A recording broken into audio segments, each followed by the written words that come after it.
Hello, everyone. This is Blaine Pardoe, and I'm your host on Writer Fix Problems. I'm a New York Times bestselling author, and I've won numerous awards. I've got a very active Indiegogo for the first graphic novel for our Land and Sea series Woo! called Land and Sea Paradise, which is doing really well. So please check that out. We'll talk a little bit about that later, but I'd like to welcome Paladin Dragoon today to the show. Welcome to the show. Hello. Okay, can you hear me now?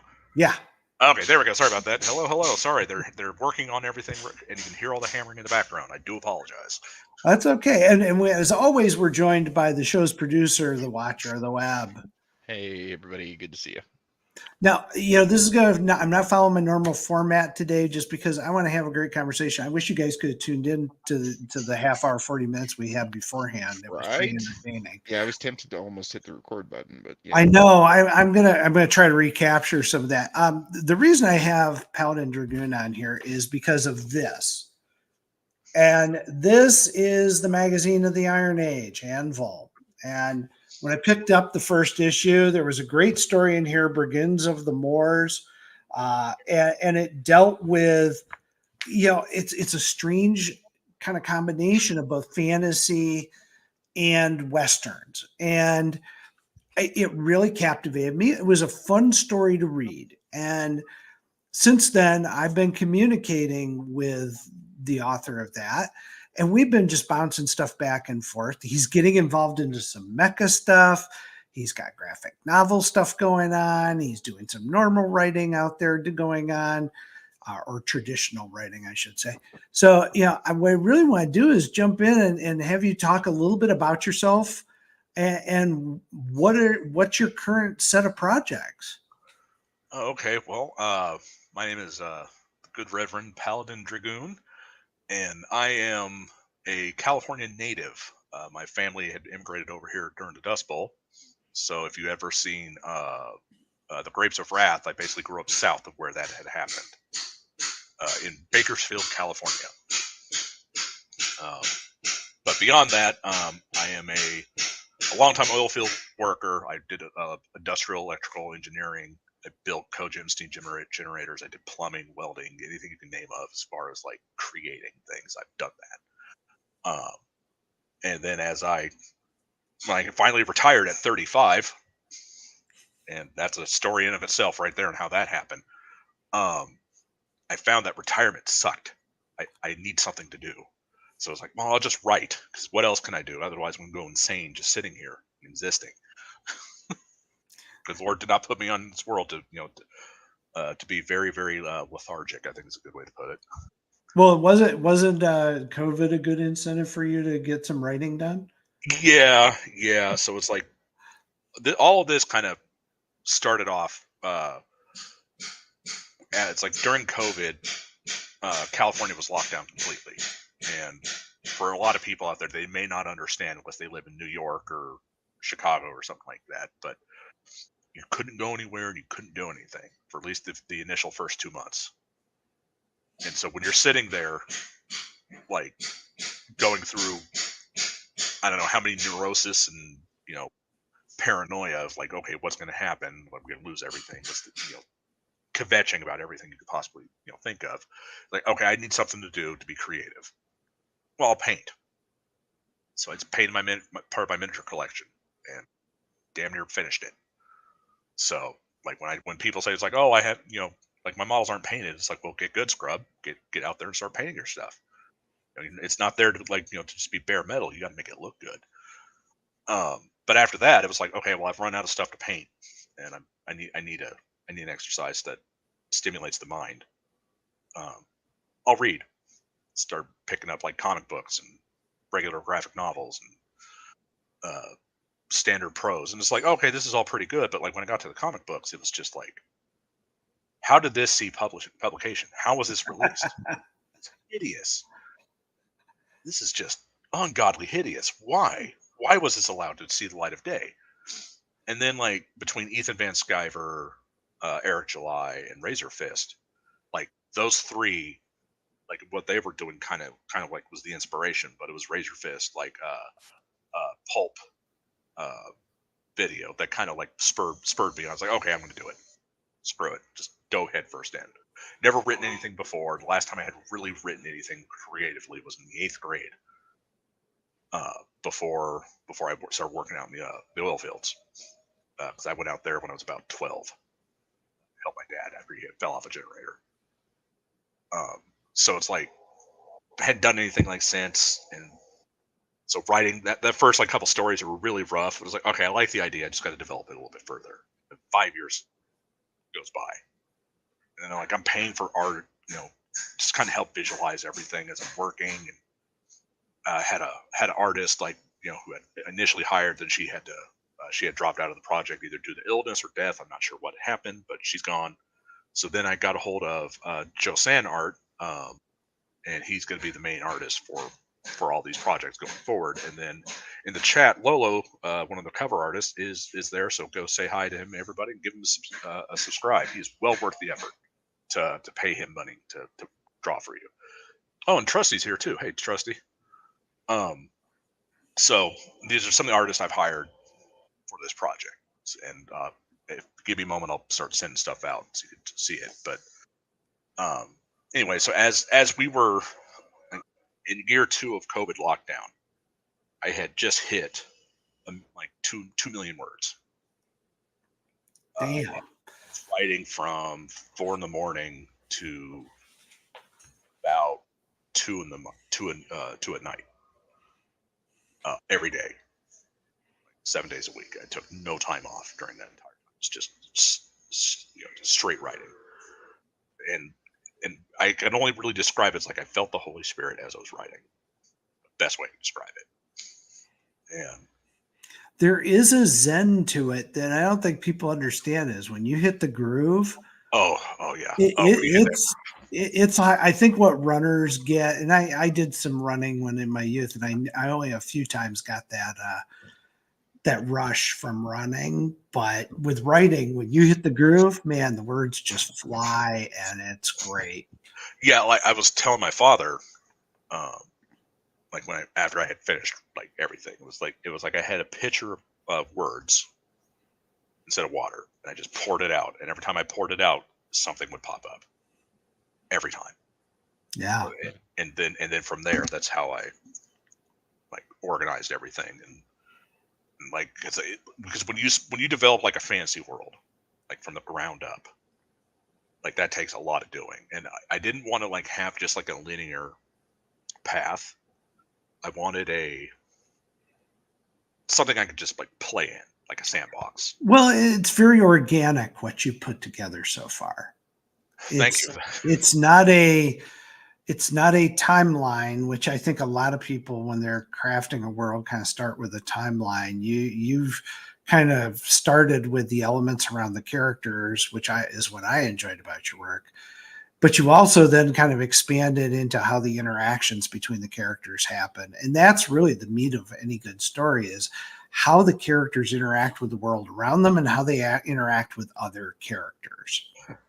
Yeah, it's like, so when you write a priest, let alone like a fantasy priest, but like if you're going to write a priest, they have to sound like a priest. They have to act like a priest, right? So, but for like when you're writing something, and one of the other reviewers, Left Eye Ego, he had told me, it was like he nailed it. He was like, okay, so you wrote this, like this is from the point of view of the dragon. And I was like, yeah, that entire story is basically, it's like his personal journal, and it just shifts from that to an actual story, but it's like written in his voice. And that took a lot of effort to do. Oh yeah.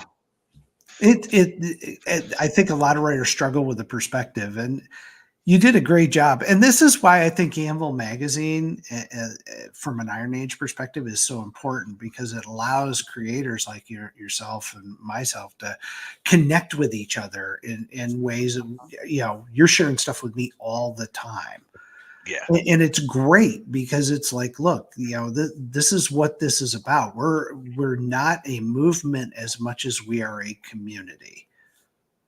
Well, yeah, like, and I think a good way to put it is, we are the counterculture, but it's not. But we're not like that. I think it's more of like, no, this is like more of like a fellowship, like as Yeah. far as interact with each other. And then like, I mean, John A. Douglas, like I've been, haranguing and harassing him because like I like him. He's funny. Oh yeah. Every time I see him post, but his writing is really good. Oh yeah. And it's all part of the independent like scene. And it's just like, because when you go from that to like, and you look at like whatever it is that Barnes and Noble has out on their their please buy this because nobody's touching it rack, discount like modern novels, it's just like it's all the same. It all looks the same, it all feels the same. There's no heart, there's no soul, there's no voice. And Oh so yeah. Well, I'm like that with Larry Correa and some of the other writers that are out here. You look at what Howard Jones has been putting out, and it's just it's great stuff. But you have to put it up against the shelf where there's 14 fantasy novels that are all the same. yeah. And who would have thought the counterculture, as you called it, would be the culture that just didn't want to put a lot of politics and everyday stuff messaging wise into their fiction, that would be the counterculture. I know, right? It's like totally non-intuitive. Well, it's not only that, but it just feels like, that meme of how are you doing, fellow students? Like all I've seen for like the last, like, God, I'm not as I'm old. I'm on mid-40s, give or take. But like back in the day in the early '90s, it was like extreme and everything is like has to be like over the top and loud. And then you sit there and you just look at it like objectively 20 years later, and it's like, man, that was really retarded, right? Yeah. Like this makes no sense. Why are you doing it like this? And then like in each progressive like iteration of what they say is cool isn't. So it's like, okay, so what am I doing? By definition, I am the counterculture. I am offering a difference. So are you. Everybody else who's doing all of this is, we have a voice. We're utilizing said voice, but we're not here to push our politics. We're not here to push, like how telling you how to think. I'm here to entertain you. And if I'm going to entertain you, I'm going to make sure that my story is good. The characters are if not likable, at least you're going to like to see them get their asses kicked, give or take. Either or, I don't care. It's just however it is you want to take however you want that as a takeaway from whatever it is I'm writing. That's up to you individually as the reader. My goal is to make you entertained, keep it fun, keep it exciting. Yeah, and what I do is I bottle my politics stuff up in my Blue Dawn series. Everything else, I'm not making a political statement. I'm just simply, writing good stories and with great characters. And people they can't differentiate that anymore. They go, Yeah. well, if you wrote this and this, that means you support X, Y, or Z. And it's like, no, that just means that it's part of what a character said. It's not me projecting something upon you. I've told a story, and this is how this character is going to react. Like in my setting for Paladin Dragoon, like the world is in essence a 15th century fantasy world. Yeah. So we're talking like pike and shot era. It's the Three Musketeers meets a Wild West meets fantasy. Yeah, in a way. Like there's other stuff kind of going on there, but like when you break it down, it's like those three things are all kind of like a good way to put it is Sharps. Did you ever watch that series? Oh yeah. Yeah. So there's a character who basically looks like Sean Bean. That'll pop up in the graphic novel, and I purposely did it for that reason. Because, like, no, Sean Bean has to die, so I'm going to put him in a series and I'm going to kill him off. It is kind of a requirement. Oh, yes, exactly. And if by some miracle I can get it animated, I'm going to hire him to play his voice. Just go from there. So when is your graphic novel dropping we'll start with that, because I think that's going to be fun when that comes out. And are you going to do it as a crowdfunding? What's your plans? Well, I'm paying for all of that out of pocket. Okay. And my artist, Joe Santa's here. He's using his wife's account, which is DY Maraway. So everybody say hi to Joe Sand there. Hey, Joe. So basically, I'm paying for all of this out of pocket, and good Lord, this is expensive. Like, it's almost like you're gonna have to take a mortgage out on your house to pay for it. Like, if you want a good artist to do all this stuff, but he's well worth it, and I'm not complaining about that. Period. However, I need an audience. I need a group of like-minded fellows, who are up to no good, to look at my story and go, okay, this shit's dank. We're gonna stick with it. In order to kind of justify dropping that kind of money, because like we're looking at almost 100,000 for a 400-page graphic novel. That's a but lot. Well worth it. Yeah, but well worth it. I have no problem, spending my own money to make money. So that's how I'm viewing it. Well, you got to build the tribe now, and Yeah. that's what Jason Anspaugh over at Wargate was. One of my first meetings with him is he's like, Blaine, you need to figure out how you're going to build your tribe. And I said, well, I've got all these fans over here. And he goes, those were fans of a different series. So you're going to need to figure out which of those fans you want to bring with you. And that forms your tribe. And you're going to have to expand your tribe out to other groups and find different ways of connecting with people that you want in your tribe. And it's a big, now they call it, I guess, social marketing or social online marketing, but it's a little bit more than that. It's how do you connect with other people who are going through what you're going through, who are going to want to read your stuff and enjoy it more than anything. Yeah, and like when you're doing like social media stuff, I've rapidly found is it's like a storefront. Like that's how I'm approaching it. And, Yeah. Okay, here's my vendor stall that you would see at a convention floor. Behold, the works I am suffering over to make it happen. But I still need an audience. So the best until I can, until I get to the point where I'm going to like release the graphic novel, then I'll actually, put money into the advertising budget for it, and I'll jump around the internet like, hey, how much will it cost for me to advertise on your website? Or get a hold of like Friday Night Tights. Like, hey, I want to pay for an advertisement spot for a month while my Kickstarter's going. How much would that cost? If they're willing to do it. So when are you looking at timing wise for the first graphic novel? It's going to be a few years out. The idea is each of these pulps are me grinding out my writing experience. So the idea is if I can write a story in less than a year, my goal is about 6 months. I write 6 months, hammer out a story, throw it out to my editor, have my editor review it, and then while he's reviewing that, I'm setting up the next pulp to write. And then my goal at that point will be 2 stories a year. And then I'm going to see if I can't get that up to a story a month as far as like production output goes. I doubt that'll happen, but I am retired. I don't have a whole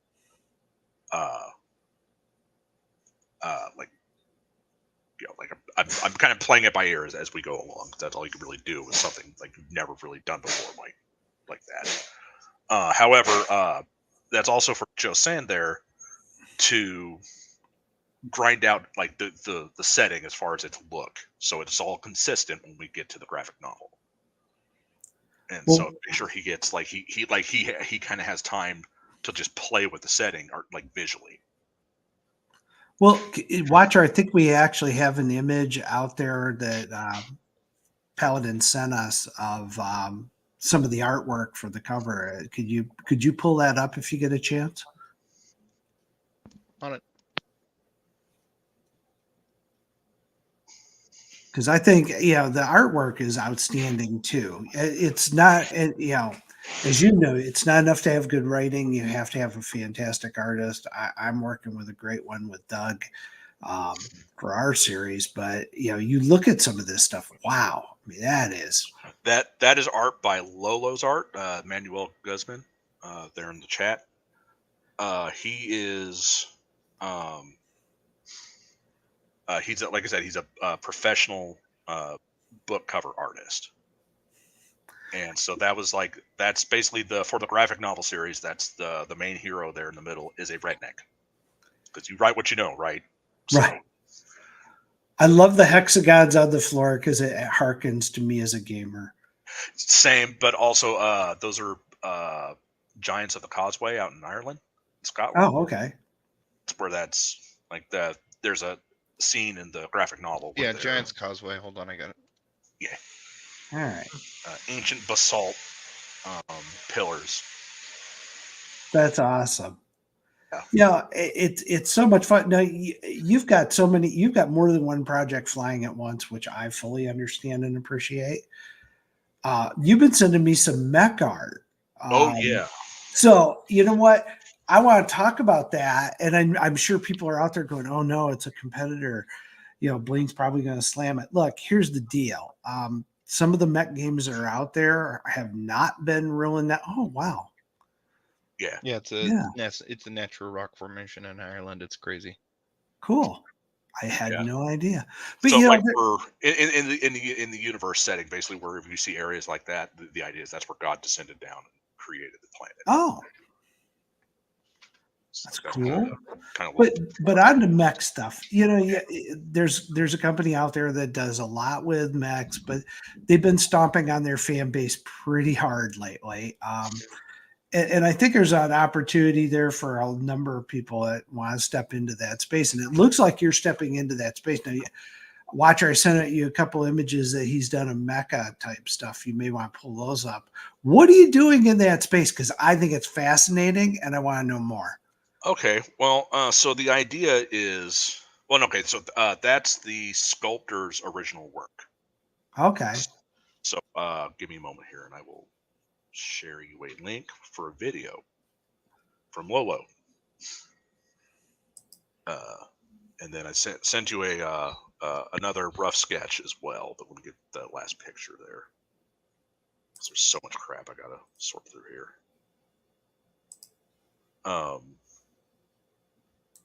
Anyway, so Exocav is a cyber Western military story. So the idea is I've been looking at how cavalry was used in West. So, okay, well, what if I just gave them mechs? And so the idea is like they're basically like cavalry, and crazy, and they're zipping around in the Fulda Gap after World War III got Geez. kicked off. Yeah, so like I actually did some research there, and so the idea is the story takes place 200 years in the future, and it's basically at the cusp of when the American homogeny is fracturing, and we're like basically losing global influence. All the idiots who have gone through and screwed us all over as far as like our individual liberties and our rights and everything like that. The idea is like kind of had like a little cultural revolution, fought against that. It was mostly peaceful. Mostly peaceful. Keyword there. Mostly. Yeah. But so like the idea though was like, okay, so what happened? Well, I was locked down for like everybody else with COVID for 2 years. So a bioplague was released and actually did what everybody thought it was going to do with COVID and wiped out about 40% of the population on Earth. And left large swaths of China uninhabitable. And so and the idea is like that was an industrial accident. Their bioweapon facilities basically released that, like how it was with COVID. So an accident, yeah. An accident, quote unquote.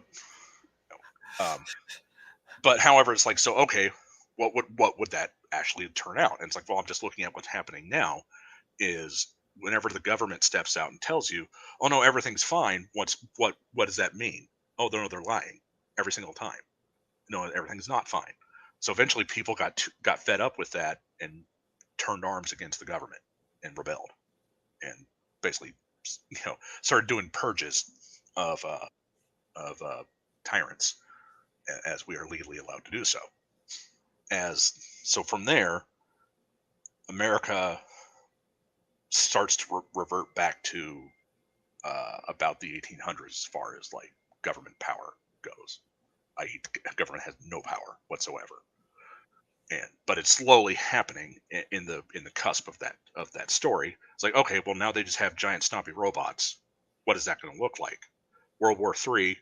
So China, parts of not Saudi Arabia, but like the Middle East and Russia, like, who were like heavily devastated. Like, the idea is like that entire region just got wiped out, and like, so they had like a very small cabal of communists within the CCP survive, and they influenced all the surrounding land around them once they were able to get out of their bunkers and built up what is in essence the East Bloc Dominion.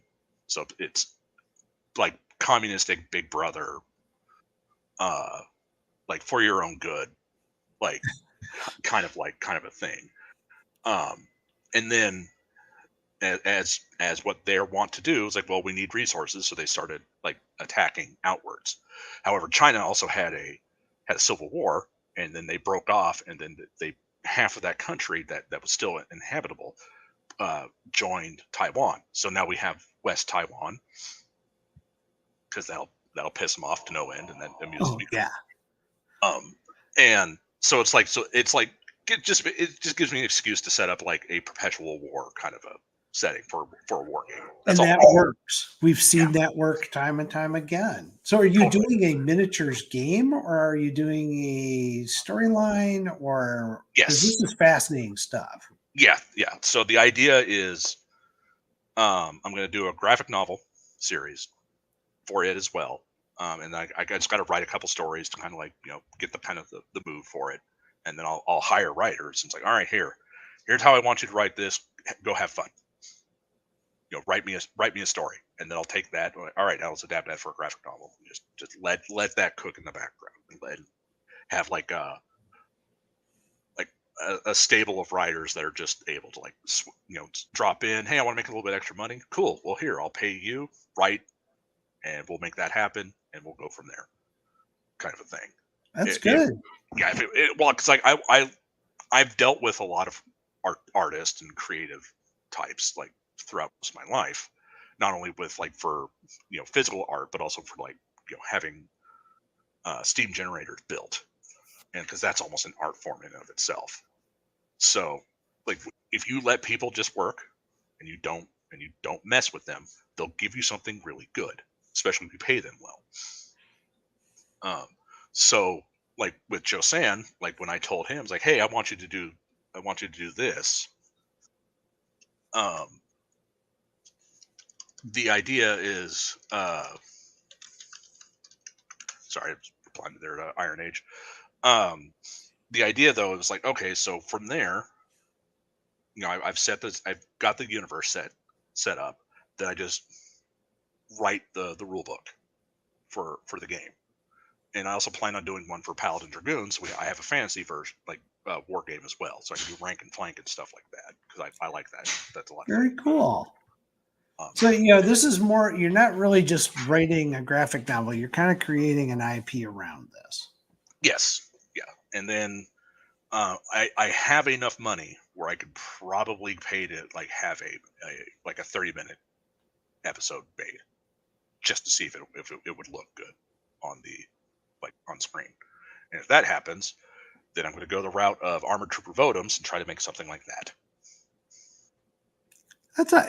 I'm telling you, Eric July definitely has shown us that shifting to video to promote stuff, it worked. I mean, we saw it with Yara.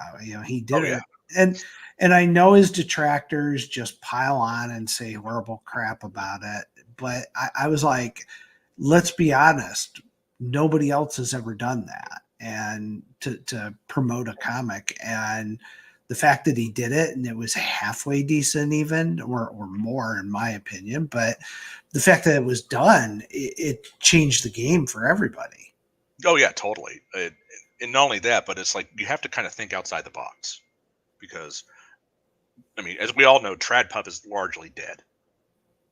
You know, nobody's making it big unless they sell millions of books, and even then, that's barely enough money for you to support yourself. But if you look at like Brandon Sanderson, you know, with his Oh, series, like he made a lot of money. Holy God, he made a lot of money. absolutely. Um, It was amazing. yeah, and it's like I've read his books, and it's like, I mean, they're not bad, you know, but like having grown up in a Mormon household and a Baptist household, I'll let you guys work out on how that worked out. The like all the Mormons I've personally known, like they love his writing. They love it. It's like, oh no, this is great. You know, it's religiously kosher. You know, because that's ultimately what they want is entertainment that isn't going to be an affront to their religious beliefs. And Well, but that's what I think everybody kind of wants in general. It's yeah, not a like hey, Mormon thing. don't spit on me and tell me I'm shit. Like give me entertainment. That's all you got to do, right? Yeah. That's all you have to Stop do. telling me that I'm part of the problem. Yeah, exactly.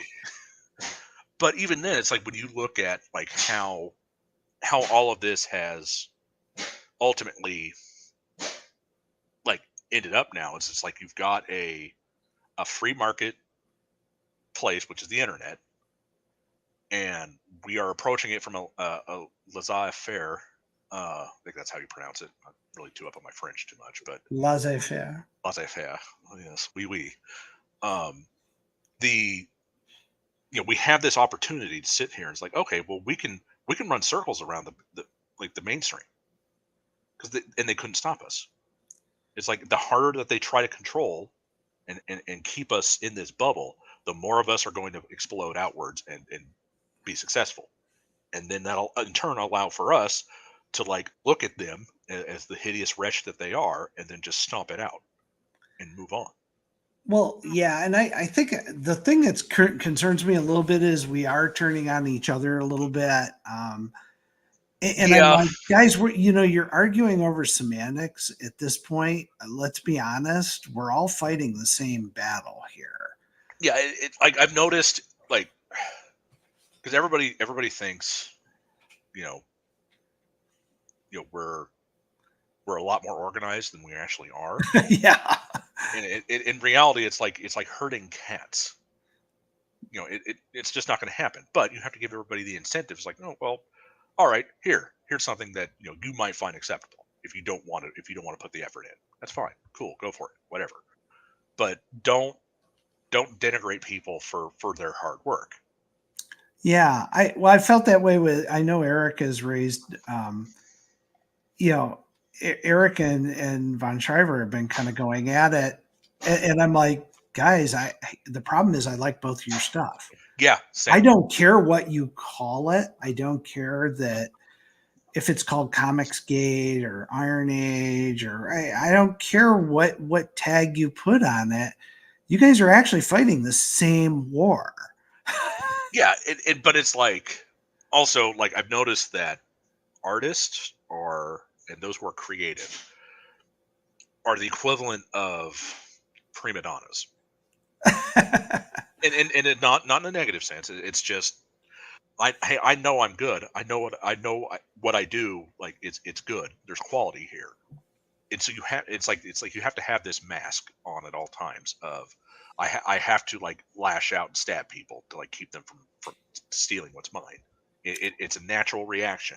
I understand that, especially if you worked in the comic book industry like Ethan has. You have to be like that. I get it. But at the same time, like John and I, John Douglas and I both like we were talking about this, and it was like I like them both. I just wish they would stop arguing and stop fighting Yeah. and get back to work. Hey, Yeah. just focus on what you're doing. Who cares that Eric made more money than you did? Grow up and keep going. It doesn't matter to us. We like both of their stuff. We just want the content. So Yeah, focus on that, and you'll both be successful. And we could both cheer you on, even though you're not talking to each other, and that's cool, whatever. But well, there's a lot of people in the professions that don't talk to each other. oh yeah, and I understand that, but it's like, but I mean, when I was out in the oil fields, you had to work with people who you did not like. There Yeah. was no but that's life. So you just have to accept that there are people out there whose face that you just want to smash with a brick because they're just that smarmy of an asshole.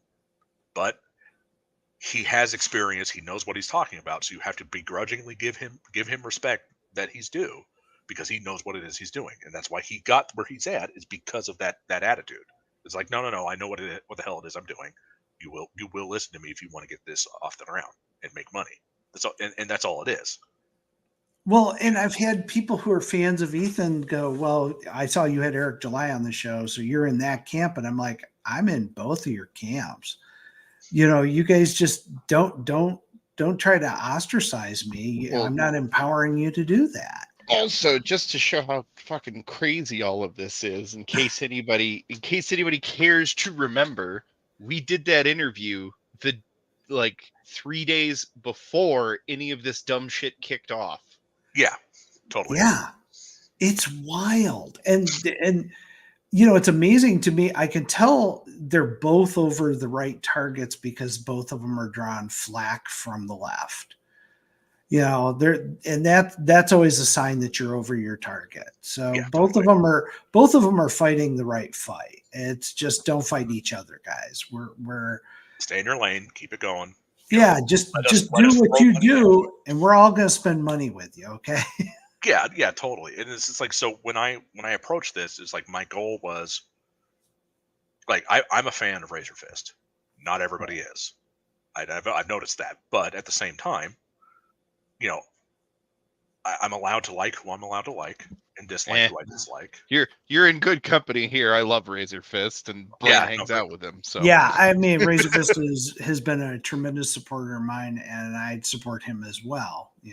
I buy into his stuff a lot. He actually, I didn't realize he was that good of a writer. Oh God, when you read it, I read his first novella, and I was like, wow, he is weaving words here. And yeah, like I was like, okay, I now have a more of a respect for this guy because apparently, he's, he knows how to write. Okay, cool. That means he has a brain on it, on his shoulders. Excellent. And he clearly does, because he couldn't possibly do those rants without, I mean, he has to have a very sharp mind to be able to write. I might be off base here, but to be very honest, he reminds me of a more based Hunter S. Thompson, like a modernized. He's got a similar gift with the way he twists words and makes them work to his advantage.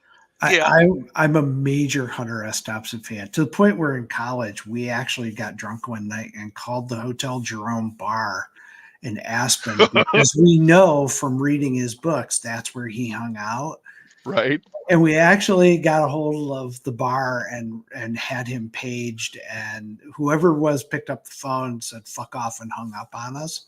And it was awesome because that was my entire. I'm pretty sure I got to talk to Hunter S. Thompson. That was pretty cool. That's amazing, dude.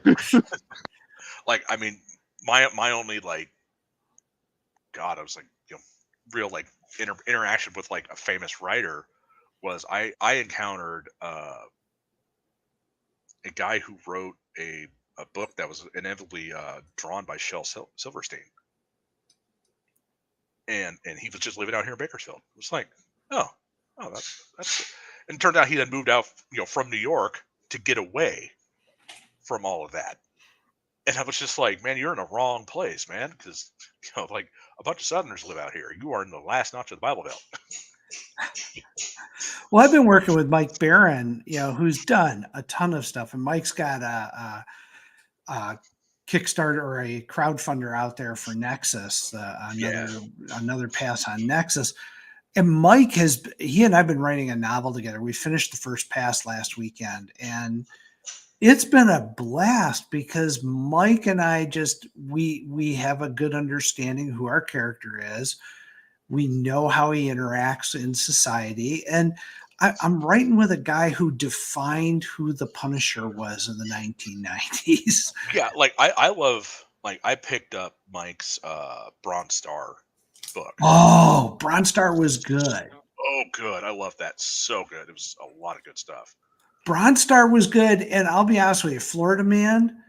Florida Man looks so damn good. Like Florida I Man can't is get over the title. so. My Name is Earl meets. I don't know what it's just. It's redneck dumb at its pinnacle, and it's so funny and frivolous that and it's like I couldn't believe I was reading something and laughing. Yeah. When was the last time you read stuff and laughed? I actually can't really remember other Right. than, well, no, actually I'll take that back. John A. Douglas. There's a scene where basically one of the characters gets bitch slapped. And I Oh, laughed. I laughed when that happened. I okay. legit laughed. I legit laughed when that happened. I was like, oh no, good. But it's fun when you go through this stuff because it's like, the creators are out there and they're cranking the stuff out. And Oh you're yeah, one of totally. them. You're one of them. I'm one of them.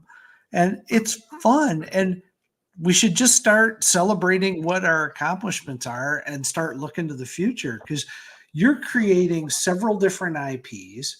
You're coming at them from different angles. You got games, you got graphic novels, you're going to be looking at regular novels. You're going to be a powerhouse out there. In some way, shape, or form, you're going to carve out your chunk of this Wild West frontier. And like a good point is, Joe San, when I sent him the script, I was like, so what do you think? And this is for the graphic novel, like when I first approached him to do it. And he's like, this is a really good story. And like the main hero feels like an actual heroic person.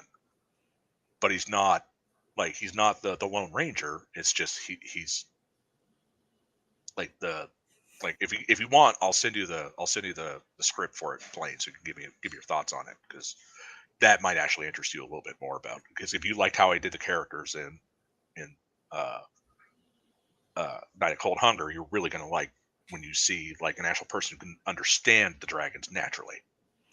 Well, yeah, it's interesting to have a character that's a weapon of mass destruction out there. And, Yes.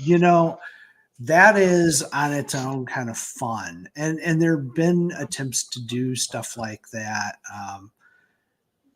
both good and bad. I enjoy it when it's done right. And, that's the thing. We're living in an age where anybody can go out and do this stuff. If they've got the creative bug and they've got the urge to do it, they can go out and do it. Oh yeah, and it's like when you approach like an IP, like something that you're creating, just brand new, but it's like you want to evoke like that classic sense of adventure. How do you do that, right? So it's like how I figured it out was, okay, well, you just build like the framework of like whatever the setting is. And as the story, like as the story will naturally just grow to kind of fill in the nooks and crannies of what it is you created. And in essence, what you're doing is you're painting a picture with words. Yeah. And so that's how I kind of approached it. Like, okay, well, I just got to build a framework first before I tackle it. So after 5 years of very hard effort and going insane, I did it. And then like after I had created that initial like graphic novel script, I took it and was like, okay, well, I'm gonna go 200 years in the past and then tell a story from the point of view that ultimately leads into another dragon character, like who is like the main character for the graphic novel. So this is like her point of view, like what had happened that led her kind of like down this path. And but it's like from a point of tragedy, because it's like, when that happens, it's like it's a painful moment for her. So then what happens is she turns into the stereotypical preacher's daughter,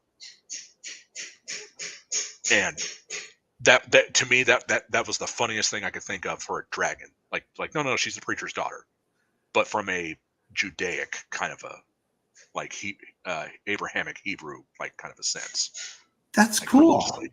Yeah, and then like so, and then from there, it was like, okay, so why are they like this? And then that's and it's like, okay, so basically you had this world-ending event that happened, like 3,000 years prior that they survived. They fought like tooth and nail, like to not die from, and that just colored their entire culture.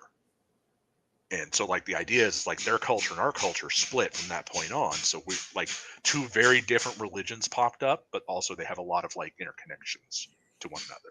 So when our hero from Earth arrives, because he's supposed to be a paladin, and and how I described him is like he's basically a flawed diamond of a man. Like he is a broken man, but at least he's still trying. He got saved, and that's all I need to say is he got saved. And his character arc kind of popped up, and then how is this world now going to react to somebody who not only has the power of creation at his fingertips but understands how it works, like on like as far as like physics go and like how natural law works and stuff like that, because they're still stuck in the 15th century and have been for like almost at that point in the story is like 1,000 years. How would they react? How would they interact with everything? What would their reactions be when our hero like just starts creating water out of thin air when they could barely do that themselves without expending a lot of energy? And so like how would that work? And then from there it's like, oh, okay, well, he understands how like the building blocks of creation function, but he's not going to go through and destroy it because he understands what would happen if you were to split an atom. Yeah, I mean, it's absolutely fascinating stuff. Now, before we go too much further, Watcher, have we gotten any questions that have surfaced? Any questions? I haven't seen any, but I assure you that any that have surfaced have been swiftly answered by the artists who are hanging out Yeah. in the chat. I will look for any that might have popped up on Rumble that I haven't seen yet, though. Okay, well, Paladin, how can I want to be respectful of your time too, and I appreciate you coming on today because this has been a lot of fun. We should have recorded. We should have recorded all of it, including the pre-show. But I'm kind of curious. What's the best way for people to connect with you, and what do you have coming out next? Okay, well, the best way to stay connected with me is on Twitter at Paladin Dragoon. Hold on, let me get that link here. I'm always posting, always, and that's like basically like I said, that's my storefront. So Okay, if you want to see what it is I'm doing, hold on. There is my Twitter link. It won't let me post in the comments there. okay. And then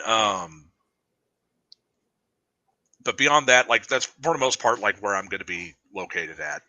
So out there like shit posting with John A. Douglas or harassing Anvil Magazine. Like, hey, more sharing.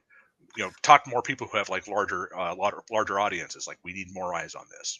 Just get out there. Well, what do you have coming out next? Do you have anything else coming out in Anvil? Yeah. So Anvil number 4 and number 5 is going to be the full like the release magazines for Night of Cold Hunger. There you go. I sent some artwork to you, Blaine. So if you want to share that to Watcher, so we can show people. I think I've got it.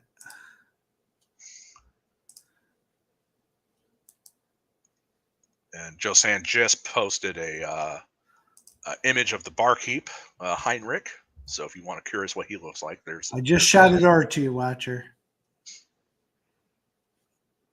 That's going to be a really big thing. I mean, it's a 2-issue spread.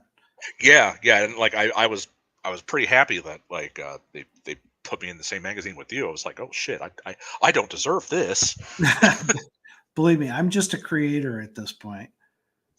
Oh, that's beautiful. Yeah, there's Heinrich. So that's Josanne, and he is our crippled tavern owner. Basically functions as like the hub for our heroes as they go off to each adventure. Wow, Joe did a great job with that. Yeah. And then if you want to share some of the other stuff, I got some art of Exocav sent out, as well as a video link. So if you want to check that out, that's Lolo as he's drawing the Exocav picture. Yeah, I shot those over to you, Watcher. I gotta tell you, it looks good. I mean, you're hitting on a lot of fronts, which is great. Shotguns are very effective at close range. Yeah. Well, it's also like when you're like being creative, like sometimes the best way to do it is just like start shouting at people. It's like, hey, look what I'm doing. Oh yeah. Get their attention. And so when Lolo sends me these, I always share them because it's like, even though there's music playing, and I don't want you guys getting like dinged for that. It's just there to like kind of show people like, hey, look what I'm working on. This is an idea I'm kind of developing, and like as a form of advertisement, really. That hey, this is coming out. So the next picture he's drawing in that series will be for the release of the physical models, because those are going to be cast by alternative armies out in Scotland, and Nice. and then we're going to actually have physical product that you can buy, paint, and put together. There's no rules yet, but they're about the size of a Terminator. So if you play 40K, they'll work as a proxy if you're interested in that. But the idea is I'm going to mix 40K and BattleTech as far as like mechanics go, and each one of those mechs will be like, like, all right, now you got to punch through its armor in order to get at the juicy, delicious bits inside and make all the fun explosions happen. I gotta tell you, this is cool to watch. Yeah, so like when I created that entire setting, I just basically went on YouTube and I just typed in industrial heavy metal and just hit play. So that entire setting is like it's very heavily influenced by like very loud music. And then Lolo in the chat there, he like this took about a month, give or take. So this is like really sped up over the course of him painting this digitally. Well, as someone who spent a whole lifetime looking at mechs and various poses and stuff, I gotta say this is pretty cool to look at. Yeah, thank you. So like Radapoon K, he is the digital artist. I think you've got some pictures there as well. He did the ultimate sculpt for this. So basically Lolo drew what is in essence the trainer, like that they would have new pilots like learn on from. Yeah, the old chameleon from BattleTech. Yeah. So but the idea though was like, so we would take that and then like you have the news, and it looks like a logical extension of the like the military like industrial complexes like R&D time, because I actually do have a little bit of experience with that because my stepmother was in the Department of Defense, and so she kind of gave me some information on how that would all work prior to her death, sadly. So Well, folks, if you like this kind of stuff, and who doesn't? Honestly, this is like mech porn watching in many respects, probably, and I mean that in only a positive way. But if you like this kind of stuff, Paladin Dragoon's a guy you can go to. So follow him on Twitter and keep watching for his stuff.